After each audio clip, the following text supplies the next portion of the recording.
Pemirsa, menyongsong Pilpres 2024, Golkar, PAN, dan P3 bergerak cepat dan sudah sepakat saling merapat. Pilpres pun diprediksi akan diramaikan oleh 3 poros koalisi, 1 poros koalisi telah terbangun dan 2 poros koalisi lainnya siap-siap disusun.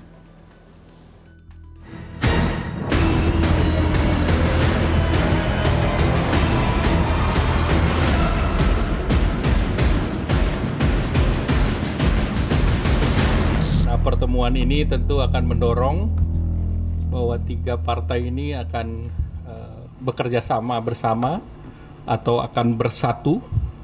Bersatu itu sendiri berarti adalah beringin, matahari, dan Baitullah. Jadi Ka'bah. Jadi pertemuan ini tentu diharapkan dengan matahari kehidupan bisa berjalan, terutama pohon beringin juga semakin tumbuh, dan juga pertemuan kerjasama ini dia merupakan pertemuan yang diridhoi oleh Allah Subhanahu wa Ta'ala. Itu kita ingin menunjukkan atau mendemonstrasikan sebuah kerjasama yang jauh lebih awal dan lebih cantik gitu antara sesama partai politik untuk saling mengisi dan untuk saling memperkuat kebersamaan kita.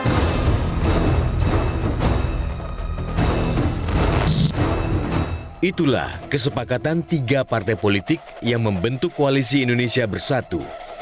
Menyongsong Pilpres 2024 dan seolah tak mau terlambat, Golkar, PAN, dan P3 sudah sepakat saling merapat.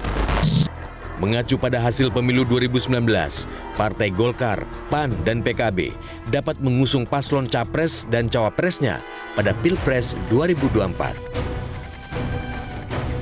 Meski koalisi telah terbentuk, namun pembicaraan soal capres dan cawapres belum dibahas.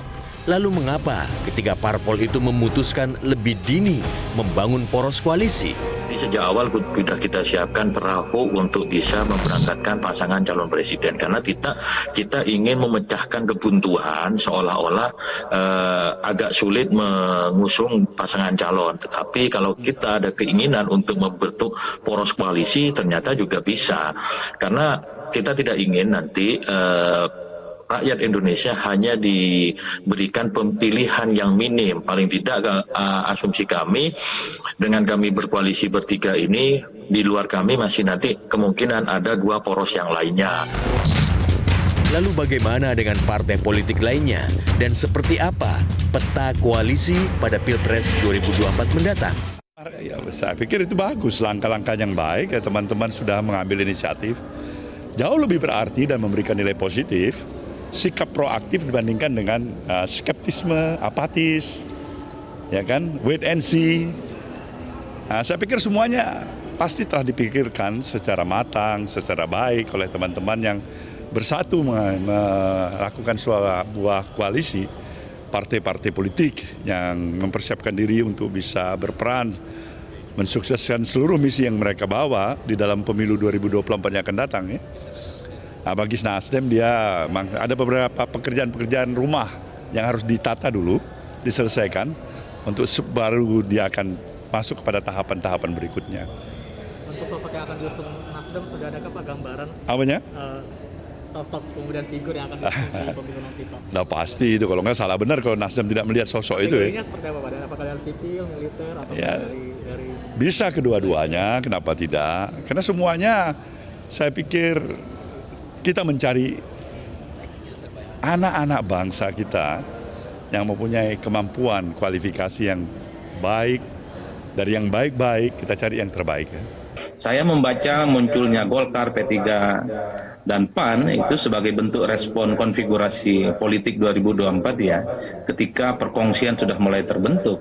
Maka ini yang saya sebut kemudian kemungkinan 3 poros itu. Poros Gerindra PDIP, poros yang dibuat oleh Nasdem, dan poros yang dibuat oleh Bang Ahmad Baidawi dan kawan-kawan. Koalisi yang dibuat oleh teman-teman Golkar, PAN, dan P3 ini semacam main bola gitu ya, gerakan tanpa bola gitu, di mana masing-masing lini itu sedang berkoordinasi, ada gelandangnya saling berkomunikasi gitu ya. Belum memastikan soal bagaimana tentang capres yang definitif dan fix.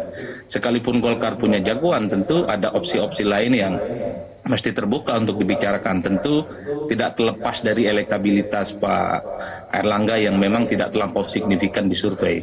Tentu koalisi ini bukan hanya ingin melengkapi pilpres ya, tapi targetnya untuk menang tentu saja. Makanya kemudian soal nama capres ataupun siapa cawapresnya, semuanya sangat terbuka untuk didiskusikan.